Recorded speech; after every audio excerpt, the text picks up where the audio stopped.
What's going on, guys? It's Coach Gaglione here. This is another edition of the Powerlifting for the People podcast. I'm your host.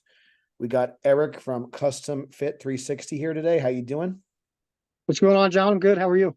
Excellent. So so we're a little background story. So I kind of I was helping out at a WRPF powerlifting meet that Erik was participating in. I was kind of just helping in the warm-up room. I saw that looked like he was, maybe had some questions, maybe needed a little guidance. And I just started, I was like, hey, let me just wrap your. Swooped me up. That's just kind of what happens sometimes. If you've ever been at a meet that I've been a part of, and actually, I was helping out a meet last weekend and kind of similar thing happened. So it's not uncommon for me to, grab somebody and just, if I feel like they need some help. And you did really well. I know you hit a couple of records for your age group and division, which was awesome, and ended up Yeah, with a pretty good day. So that was cool. very. So we started talking from there. And I know, like I said, we'll just give a quick little background, and if you want to talk about that, touch on the day a little bit, but who you are and what you got going on right now. Sure. Yeah. I mean, I'll touch on that day real quick. I got to say that without you there, I don't think that, I would have hit the numbers that I would have hit. Although looking back on it, had I known how you could help me before, I'd have been like, put like 580 on the bar, Sure. Yeah. But yeah, no, I really appreciate that. It helped a lot. Um, and it helped my confidence as well. So I appreciate it. But a little bit of background on me, I've been in the industry in some capacity in the fitness industry for about 20 years now. I've worked in big box gyms to now I own my own training facility. It's called Customfit360 that's located in Lewis and Ocean View, Delaware. And really we serve general population clients who are trying to, feel better, move better, get stronger, and just increase their overall health and wellness. Very cool. Yeah, and then I was just curious. I'm not sure if we talked about this or not, but what I know you did a weightlifting meet recently, and you kind of focused on that. What made you want to I guess enter that powerlifting meet? Because I don't know if we ever talked about that. Well, I mean, so I played football in college, and I've always just been kind of strong, just sort of naturally. And I think honestly, I think one of my trainers was like, you should hit up a powerlifting meet. Actually, one of my clients, who actually just powerlifted at the USPA, um, he was getting ready to do a meet with the USPA. He didn't want to do the WRPF for some reason. I'm not really sure why. Um, and I was just like, well, screw it. I'll do it. I'll do it and see what I can do. I've done something, unofficial before at the Rehoboth Barbell Club. It wasn't like a powerlifting. We did a strict press, bench press, squat, and deadlift. And I won that at that time as well. That Cool. was in 2018. Very cool. Yeah, I mean, like I said, we don't need to get into all like the powerlifting politics and all that, but basically, unfortunately, I'm sure you see this in the fitness industry too. Sometimes you get people that don't get along, and then they kind of fracture off, and then they do their own thing, and it is what it is. But I try to just kind of connect and learn from everybody, and it seems like you've been like the same way. I know we have like a lot of For similar sure. colleagues and stuff. I know, like we mentioned, like you're really friendly with Nick Tuminello. He was like one of the first guys I met in the industry, like back in the day and stuff like that. So it's just kind of Yeah. interesting to see like how the paths have crossed and stuff. And I've always felt like a little bit of I don't know if an outsider is the right word, but I was kind of like the power lifter that was at all these training conferences, and I always tried to learn from everybody, even though like I had favored this style of training. I had competed as a power lifter Yes, since bro. 2006. But I do think it's really important that even if you do have a specialty or whatever, if like I said, just because I compete in a certain facet, if you're a trainer, I think, it's really important that you don't just like kind of force how you like to train on your clients. I think that's really important, and also be open-minded to like, what are their goals? What are their needs and things like that. And I think that's really good. But I do appreciate that, as a coach, as a trainer, that you are like, you're actively competing, you're trying new things, you're challenging yourself. I think there's something to be said about like the trainers that you don't necessarily have to be a world record holder, but that walk the walk and they still like, have a healthy lifestyle. They still challenge themselves. They still trying to, set personal best. So I think that's important. But at the same time, um, your client should come first and you should be a coach first. So I don't know if you have anything to add to that or if that resonates with you at all, but that's Yeah, something. no, I mean, I think I mean, you hit the nail on the head in terms of not being dogmatic in your approach. I mean, there's so many different things that we can take from so many different modalities and styles of training that we can apply to our clients. I think one of the first things that I taught one of our trainers, who's been here for about 2 years now, and he was really into the heavy barbell stuff, and I was just like, don't I understand that that's an effective way to train, and I understand that that's an effective way for you to get results. However, you have to take into account what the client needs, wants, desires, what limitations they have, things like that. So maybe you can incorporate some of that kind of training into their program, but then don't be afraid to mix it up, Yeah. to incorporate a bunch of other stuff. So just trying to mesh a lot of different styles and training modalities, I think is pretty key. Yeah, and I've even noticed with myself, if you are someone that's listening to this, that maybe powerlifting is your focus, and maybe just absolute strength is your focus. Um, I think that, and I know you mentioned that you played football, so I'm sure you kind of understand this. You have to kind of go through times where your training might be more broad and more general, and you kind of so like Yes. a power lifter can they could do cardiovascular exercise. A power lifter can do like body weight training. A power lifter can sometimes do single leg movements. And, so like having this time, because one of the things that I see, especially with a lot of these younger lifters that are kind of getting into the sport, and you're seeing a lot more overuse injuries and things like that, is that they're competing so regularly that there's like no like off season, there's no break. And I'm sure you see this I know Right. with youth athletics too, there's like no like off time. There's no like time to like, kind of just build a foundation and just kind of do general training. So I think that, and that was one of the things I know, recently, I'm sure we'll get into with the Functional Aging Institute. You have all these different buckets and all these different kind of, aspects of training. And sometimes we get really fixated. And I know if you're like into powerlifting, you can get really focused on absolute strength. And like, that's it. Just your total is like the only thing that matters. But you might lose sight of like your endurance. You might lose sight of your balance. You might lose sight of just even like things like power, or, being able to like, can you actually do a lunge? Well, because they translate. So I think that's definitely huge. But I do think, obviously, I think they're on the flip side of the coin, and I'm sure you see this too. Like there are some probably trainers that like there's like no strength training, and that's like not like good either. So when you're like kind of working with your staff and you're kind of teaching, you're kind of bringing up these like new trainers, I guess, how do you kind of like get them to, because there are so many aspects and so many directions you can go. What are some of like the first things that you kind of tell them when they're starting to learn how to program and kind of like just, I guess, get a new client like started? Well, I mean, we focus on 6 different components of fitness, very, very similar to the FAI, right?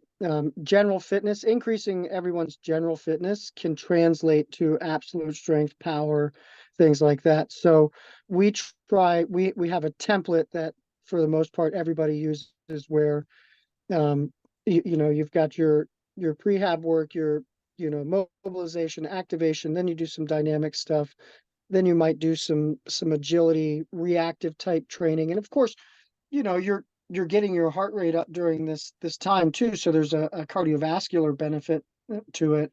Then we might do some specific power work that correlates to the primary strength that you're doing.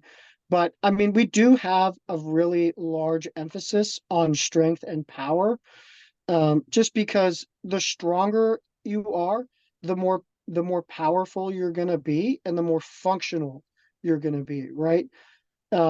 So I think like when they come in, we tell them very specifically, like your clients need to lift weights, and especially women, And the older demographic that we see a lot, they come in and they want to lift these 3 pound weights, and we have to just tell the trainer, like, well, they say, oh, well, the client doesn't want this. And I said, well, hey, listen, that individual walked through the door seeking your help, right? You are the professional and you understand the principles and the science behind what you're going to apply. You need to, with confidence, tell them why it's important and how it's going to help them reach their goals, right? You have to set the expectation, and you have to get them to understand why. You, not in a drill sergeant manner, but if you're talking to a 65-year-old woman, say, hey, listen, as we age, we lose bone density. Strength training is going to increase your bone density. It's going to help you reduce risk for falls. It's going to get you those toned muscles that you're looking for. And you just have to set that expectation, like right from the break. So I think that that's one thing that we do a really good job of, is teaching them how to set expectations for the clients when they first come in, and that, like, you're going to strength train and here's why. And then we'll do everything else to increase your overall wellness. Sure. And we sprinkle it in. Yeah, I think it's really important that as a coach, that if you like are writing up a routine or whatever the case may be, whether it's a full on program or just a workout of the day, that you can kind of like pick apart like what's the purpose of all these things. So you kind of like, I know it seems like you have a Yes, you got to have a purpose. really nice framework. So you have like your kind of, movement preparation of the day, you have your power stuff. So all those things, and like kind of what your exercise selection is. So every kind of slot is going to kind of work as, I guess, a specific attribute that you're trying to improve. And then depending on the individual, if someone's obviously a power lifter, they're going to focus a little bit more on dialing up the absolute strength. If someone's maybe Yeah, bro. I mean, it's literally how we do it. Like, if you were coming in, football or your whatever, you might, primary lifts, yeah. yeah, If you're they're like, they're going to be different, but we can still use that same framework. And we do a lot of unilateral work, just because of, most times we're super one side dominant, which increases risk for injury. So we like to do like primary bilateral, and then we work on auxiliary unilateral to make up for any sort of strength discrepancies. And we let the weaker side dictate the reps when we sure. do that.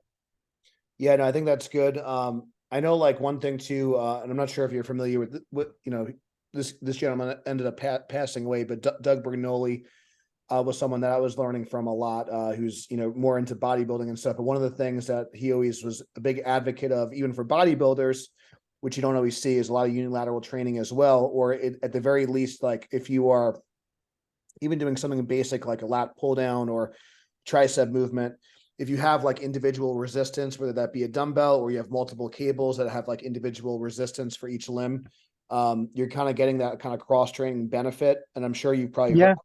read of studies with people with broken arms, and they train Yes. Yes. their, their one So side.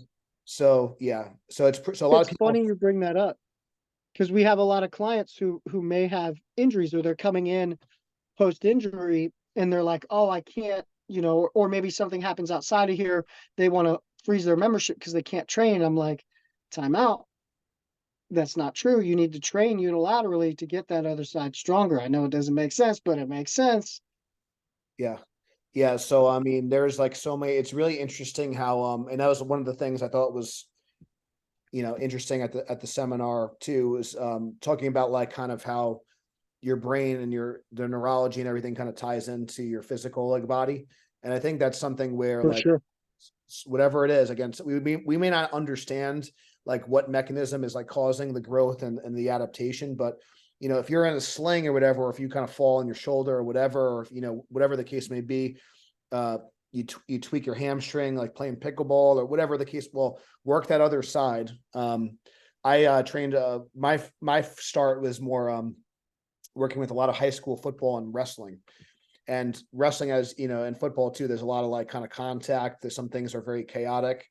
And there'd be times where, someone would be in a cast, but we'd still train. We'd train their good side and we train their lower body. And we'd use the specialty bars and machines and whatever. And that's where another thing, sometimes machines I think it's getting the pendulum is swinging back towards bodybuilding training and stuff now, but I know like probably in the early 2000s and stuff, it's like if you used a machine that was like, not functional and all this stuff. Yeah.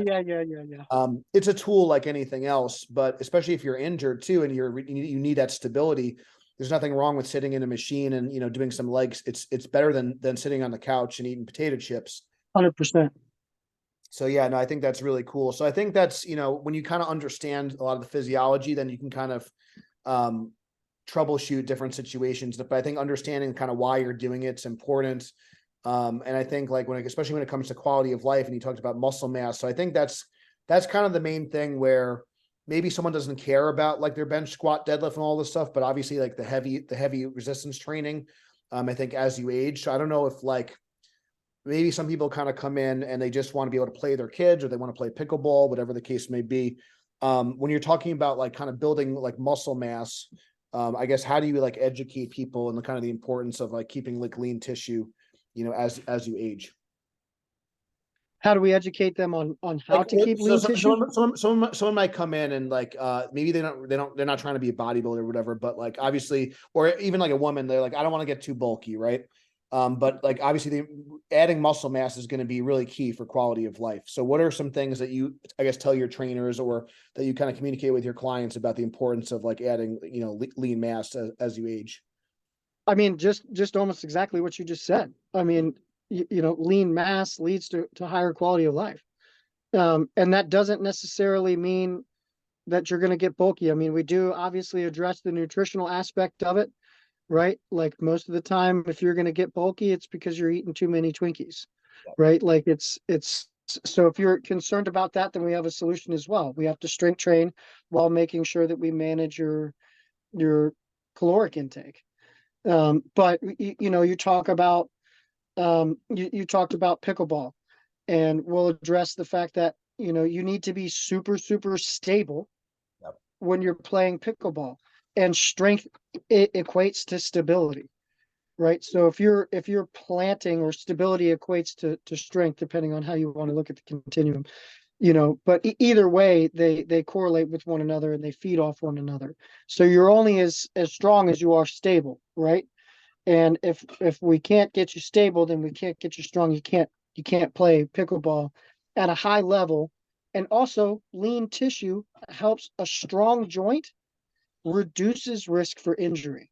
So pickleball has one of the highest incident rates for injury that's out there right now, because people don't have the or at least their tissue isn't where it needs to be in order to be able to play at a high level. And they tear things, they sprain things, they pull shit. Oh, sorry. Um, all the time. It's because they're not strong. Their muscles are not strong. Yeah, I think it kind of always, goes back to like kind of setting that expectation early and kind of understanding like what their why is for training and kind of what they're looking to get out of the training. And I do think that having more muscle mass, being stronger is the foundation. So I think sometimes people kind of maybe confuse like high level powerlifting strength with, how strong do you actually like need to be? And then what kind of activities are you doing? So if Did you're we doing, talk about this already? yeah. And we just didn't have the record button. Yeah.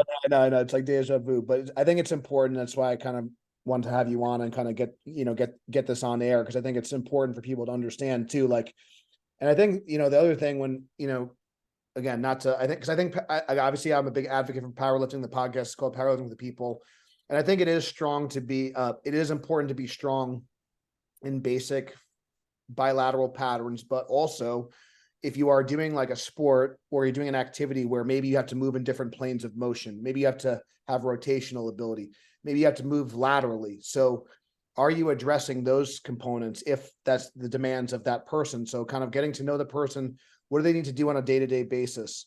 In terms of like we were kind of discussing and things at the seminar, like something like a squat, you may not need to squat, double body weight or 500 pounds or whatever the case may be, but can you get off a chair without having to use a Yeah. lot of momentum? Can you like pick up things off the ground? Can you carry things? So something like a farmer's walk is not like the best exercise for building muscle because you're not like kind of elongating the muscle, but in terms of a functional exercise, can you actually kind of pick things up and move them?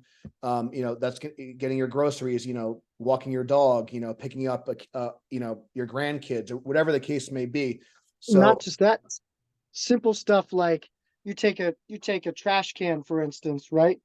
You have to try to push and pull and tug and rotate that thing. I mean, you have to have strength in a rotary manner as well. You know what I mean? yeah, so I definitely think like just kind of like understanding and then kind of like, whatever, like what's your typical day look like? What's your typical week? What are some like leisure activities you like to do? Do you like to play golf? Do you like to play someone like, if you play golf, I mean, a lot of people think like, oh, it's just golf, whatever. But if that's a high speed, it's a rotational movement. And if you kind of aren't prepared for that kind of, type of rotational, it's a power event. It's a rotational event. And then you could really easily, if you don't have the hip mobility to kind of twist, that's going to all go into your spine, and that's not going to be, fun. That's when you throw the back out. And that's when you throw the back out. So I think it is important to kind of understand, like, what are the demands, and then kind of what do we need to do to kind of make sure that the body is prepared for that. So I know that you kind of talked about the framework a little bit. So just kind of going down the line. So we talked a little bit about the movement preparation, some of the power, some strength. And then, as we kind of progress through the workout, like what else kind of happens as we're kind of getting into like the main part of the workout, and then kind of as you kind of close out, is there any other things that you wanted to? Yeah, I mean, I mean, in the main portion of the workout, you're typically doing um four primary movements, right? So you're pushing something, you're pulling something, you're going to hinge, and you're going to squat. Typically, like if I'm in the block, right, I want you to do a series or a variation of one of those types of movements, whether it's vertical pushing, horizontal pushing, vertical pulling, it doesn't matter, bilaterally. And then we complement that with a unilateral movement that complements that same movement.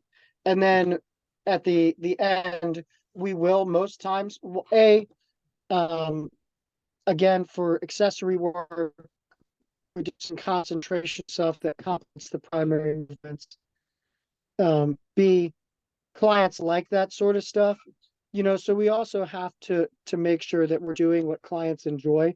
So like clients do want to feel their arms get a pump. They do want to feel their chest get a pump, right? So even though we may have a particular purpose and we know like this is why we're doing things and it is going to get the client to get to where they want to, we still have to make sure that they're enjoying the session, because if they don't enjoy it, if they're not doing things that they don't like, you're not going to retain them as a client, right? So that's where we'll put like some sort of arm burner or an ab burner, something that will get them to feel like, oh man, yeah, that was great. And then we finish with a cool down. We'll do a full body stretch, to kind of end it after that. Or depending on the client, maybe it's somebody who likes CrossFit stuff.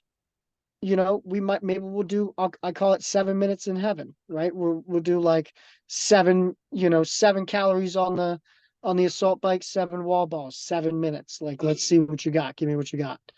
It kind of all depends on what the client is looking for, but we try to save that very end for, I mean, even client choice, but something that's gonna really make sure that they enjoy the session. And you get to understand that by building the relationship with the client. Like, so what that client is looking for. Yeah, and I think especially if you're like new to strength training and you're doing like sets of 5, sets of 3, sometimes it may not, especially if you're just learning the movement, it may not like feel like you're doing much, like maybe the heart rate, especially if you're doing like a bench press or something and you're doing like triples. It may not feel like you're doing like a workout, but then, okay, well, I'm going to do like some sets of 20 on a face pull and a tricep extension. And like we did Burn them that, out. we did that shoulder, like burning, I'm still sore. that was good. But you know what, but something to that, like I think none of us experienced any kind of joint discomfort with that. We used like a moderate, like, or low load. We kept constant tension on the muscle. We got a good pump, and then we were kind of energized. We were able to kind of like keep our brain a little bit more stimulated, and then we went back to like learning and we kind of went about our day. So that was kind of a good example where it was something very quick, effective. It was kind of fun.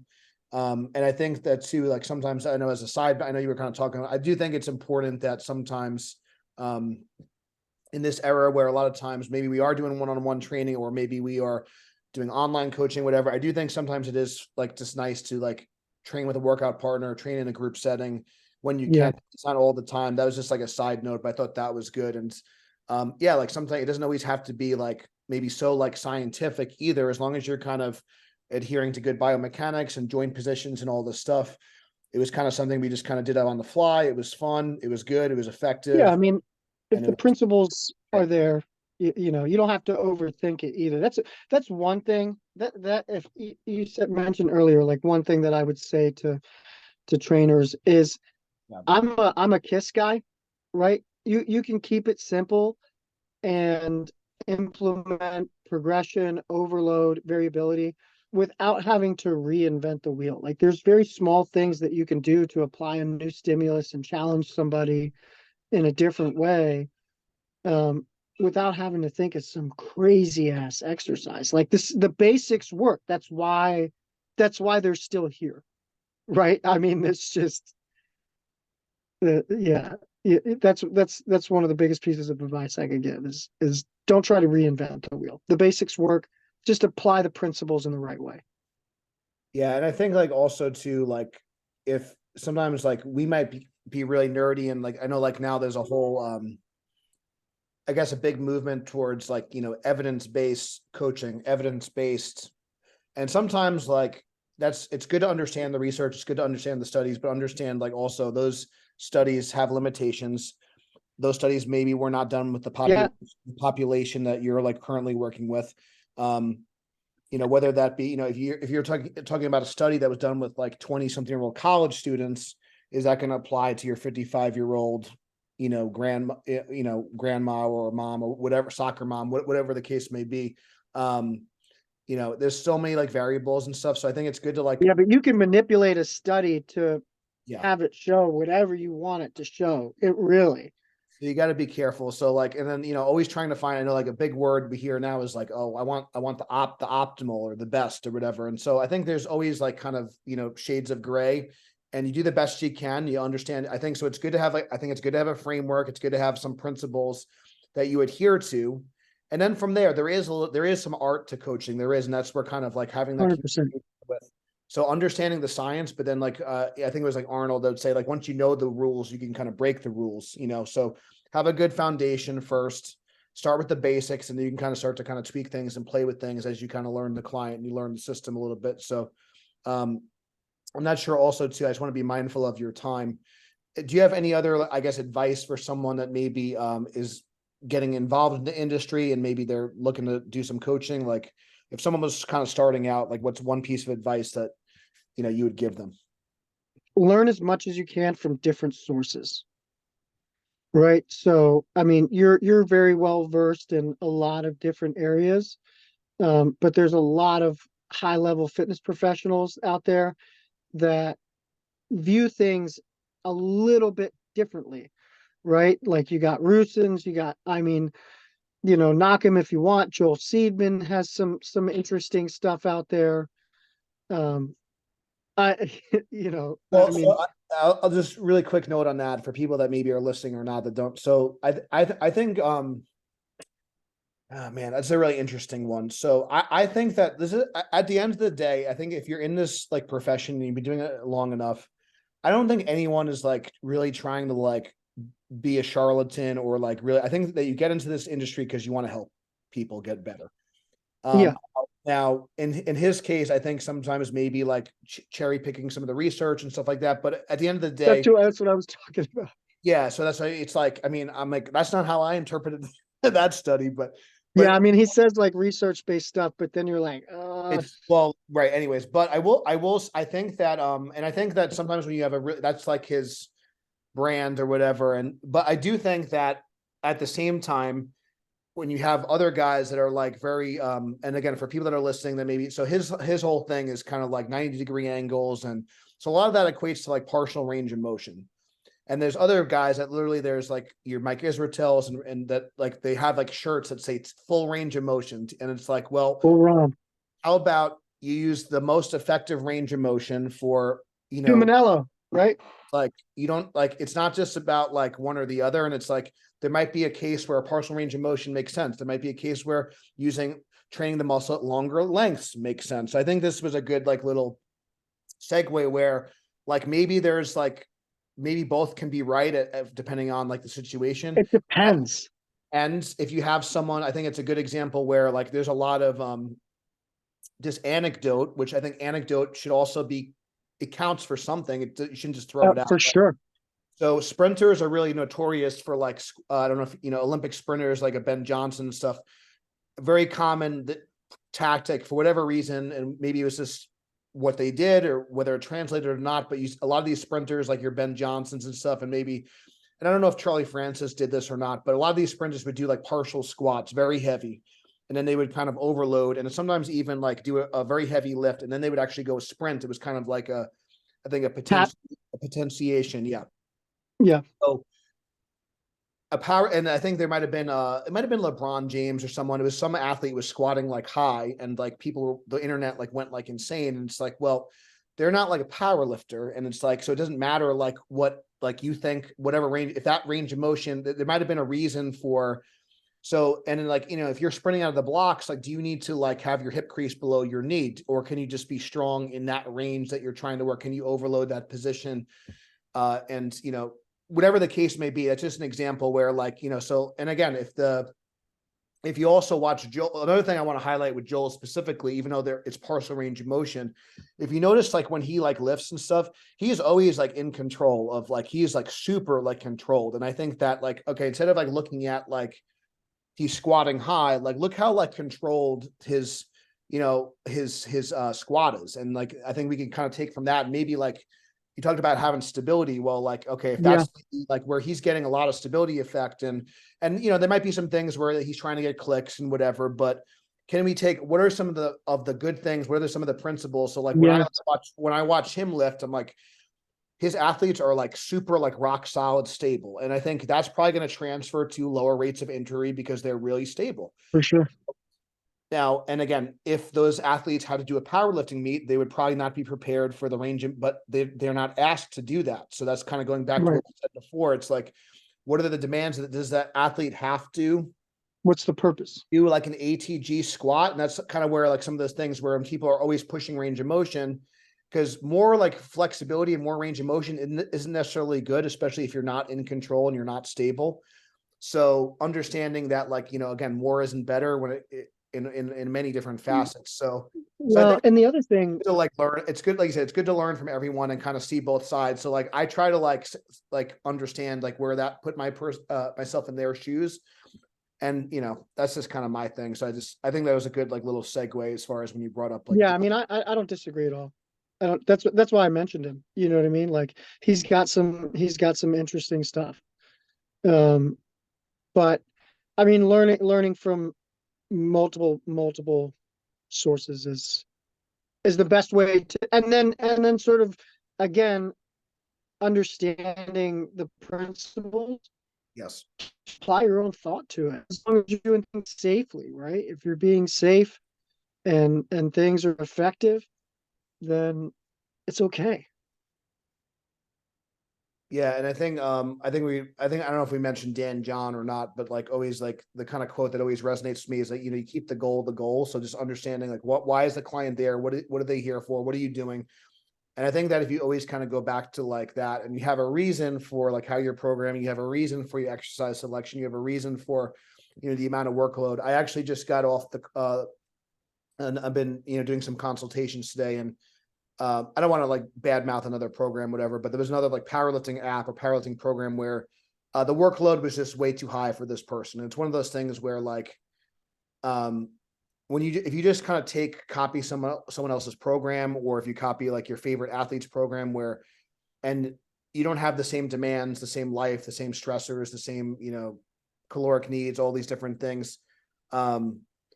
You can't just like, you have to like kind of mold everything for the person. I think Yeah. that's really important. And like, I think that especially like, I think there's like a lot of big push for still, especially in the performance end, is like you always got to do more. You always got to do more sets, more reps, more volume. There's a big in the bodybuilding and kind of powerlifting world is a very big push for like high frequency, high volume training.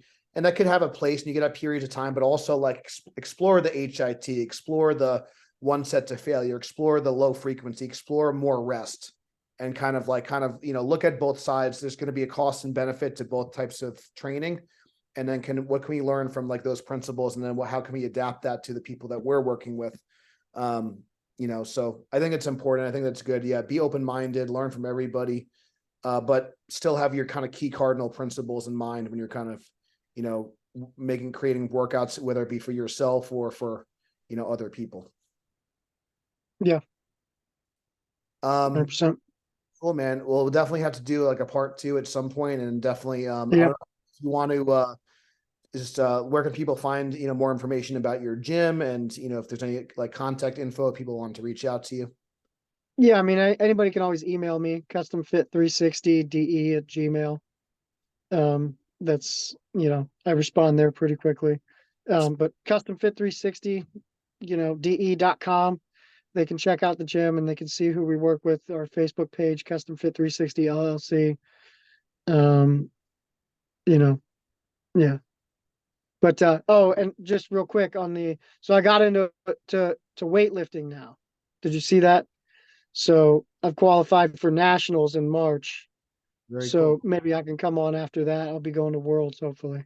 Yeah, that'd be cool. So I think, and I think that's important. And yeah, maybe we could leave with this. I think in terms of your own training and stuff, I think that whether it be a sanctioned contest or not, I like the sanctioned events because like you're kind of like, and this is something I've been, talking about, and whether it be myself or just with other people, like I've been trying to kind of like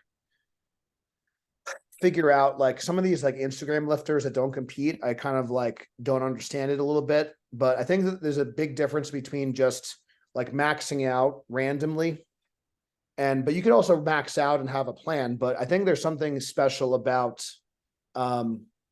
like being able to perform in front of people. I think again, we live in this age where like a lot of some of these kids and stuff are on Zoom. There's like a lot less like personal interaction. There's a lot less situations where like you have to like perform in like this single like moment and stuff. So I think that's really, really important. And you can't kind of put it off. You have to like kind of so Sure. yeah. So I think that's like important. I think that if you can like, kind of put yourself in a situation that's kind of uncomfortable, like a For meet. sure. So I think, you're doing weightlifting. I've been competing in powerlifting since 2006. I'm taking like a little bit of a hiatus. I don't know if I'm going to be done powerlifting or not. I may do some single lift stuff, but right now I'm competing, training to compete for a strict curl competition, which is something Oh, new. damn, that's crazy. My arms are kind of a weak point. When I did my bodybuilding show in 2020, and I'm starting to, train some people at a high level. So some of my powerlifters crossed over to that sport and they're doing really well. They're hitting some records. Some are not like ranked, some competed at the Arnold. Big curl competition. Yeah. Yeah. It's kind of like it just started kind of like coming back around. CT Fletcher was kind of like, he had like the American record for a while. And then there's some people that I got a guy that's curling 200 pounds now. It's pretty, but like, so Damn. I'm taking all my principles from powerlifting and I'm applying it, but like, I've never gone through a curl program myself. So I'm like, you know what, let me like try to figure this out. And I'm learning a lot. I'm learning about the technique a little bit more because I could actually feel like when I'm out of position and stuff. And really, really interesting. But basically it's just kind of like a standing, bench press in the sense where your upper back and your buttocks needs to be in contact with the wall. You can't like really have a lot of leg drive. You can, and you have to be 12 inches from the wall. And then you got to find a way to get that thing moving and, get it up. So it's pretty cool. 200 pounds? Yeah, pretty crazy. Yeah, so he's like one of the best. He was like top 10 in the country for Strict Curl Nation last year. But even more impressive than that, I have this guy, Ed Joseph. So Ed curls in 2 different weight classes, in the 123s and 123 and 132, he's curled over his body weight. So just think about that for a second. So, It's insane, so man. it's unbelievable. So, That's so crazy. right. So now these guys are achieving a really high level, and I'm like, I need to like kind of like figure this out a little bit more, because like the powerlifting stuff, I've been there, I've done that, I've done a lot of things. I've squatted 800 pounds in 6 weight classes. Like I've done a lot like myself too, but like with the curls, I'm just kind of like, using that information, and there is a lot of crossover, but now it's like, okay, like now we have a guy that's curling his body weight. We have a guy that's curling over 200 pounds. So like, I need to like kind of like understand this a little bit better. And what's kind of cool about it is there's not a lot of people doing coaching for it. There's not a lot. It's still a kind of an up and coming sport. My fiance, Katie, she actually qualified for the Arnold. She curled, I think 94 pounds her last meet. So she's doing really well. So I think she could be one of like the top women, next year. So anyways, like, I'm just kind of putting myself like, I'm throwing my hat in, and like, and I'm doing pretty well. I've been making a lot of progress, but it's just, it's a learning experience, man. So I'm just kind of Yeah, like, and it's fun. It's fun to learn new stuff too. yeah. And I think it's good to like, sometimes like, you don't always have to like necessarily do something that you're like good at. You don't necessarily have to do something like, and I think that's like one thing too. Like I'm going in, like I'm a much better power lifter, but what's actually kind of cool about doing the strict curl meet is that I don't have a contest best. I don't have like, I'm just kind of getting a baseline. I'm trying to like kind of stay in my lane, and I'm having fun. Again, it feels like I'm kind of starting over, which is cool. What's So, your goal though? What are you trying to get? What do you want to do? so I just recently on Sunday, I did 165 for 2, which was a personal best. Um, Last year I've never done more than 145. So I already made like a lot of, so it's like, but that's part of the specialization. So I think if I could do something like over 170, that'd be great. I got to do it like on that day, so it's like, See, now I'm gonna have to start trying to strict curl and see well, what. if you want to say, if you want to come down, like I said, once we kind of stop recording, I can let you know. But yeah, anytime you want to come down, and give it a whirl and lift, it's fine. And like I said, I'm always like, I think it's important that, like I said, even though like we're kind of like close in location, we're kind of like whatever, on paper, maybe we're competitors, but I think it's important that we all like collaborate and learn from each other. I think that's more like Yeah, useful. Because I know some people, they get like really, this happens a lot in fitness, this happens in powerlifting, but people get very like, I don't know, like they just want, protective. yeah, maybe protective, but I just think like rising tide raises all ships. I think we all get better, everyone gets better. You can build the tallest building, or you could tear other buildings down, but I just think it's better if we all build together. I think that it just helps Yeah, everyone. It's more useful. So that's just like why I and wanted I think that people are gonna go like even even if we're all. I mean, people are gonna go to who they like, right? who they jive with, who they have a better relation. Yeah, yeah. So I mean, there's 1,500 different trainers in the area. You know what I mean? You can't monopolize it all. So I believe in what you said, and that we should all be working together, and like so that we're all super great, and Yeah, that no matter you know where anybody goes, they get a really good experience, and they get a good result. yeah. Yeah, I think it's important. And even like, sometimes like I've gotten people where if they're looking for strongman training, or like weightlifting is a good example. I've like dabbled in it a little bit. I learned from some people, but like if someone wants to do weightlifting, like I'd just be like, listen, I can get you generally strong, but at some point you have to, or if someone wants to do like a The bodybuilding, technical piece, yeah, you got to like learn. And I think it's like fine, like, I think it's good to like, get a general strength base, whatever. But when you want to specialize in something, I think it's important to like get that like expert like guidance. And yeah, for and sure. like you said, sometimes it's just a matter of like, hey, like if this person's doing well, they're not getting injured, they're making progress, and they just jive more with this person, and like, that's awesome, more power to you. But yeah, I think it's important that we have more conversations like this. We learn from each other. I think that's important. I think sometimes people, like, I always like, I thought it was great. Like, I attended the seminar at your gym, and I thought that was really important, where it's like, okay, this is like a little bit out of my wheelhouse. I know there's a big like kind of elderly population in this area, so I just want to sharpen my sword a little bit. Just Yeah, always be open-minded. You always get a little bit better. I think having that white belt mentality. So I think if people are listening to this, if they leave you with one thing, just always, just no matter what level you're at, whether you're starting out or you're a veteran, there's always more. You could always get a little bit better. 100%. Always keep growing. Always, always, always. All right, man. Well, thank you guys so much for listening. If you guys enjoyed this podcast, please share it with a friend, give it a 5-star review. It helps other people find us. Until next time, stay strong, and we'll see you soon.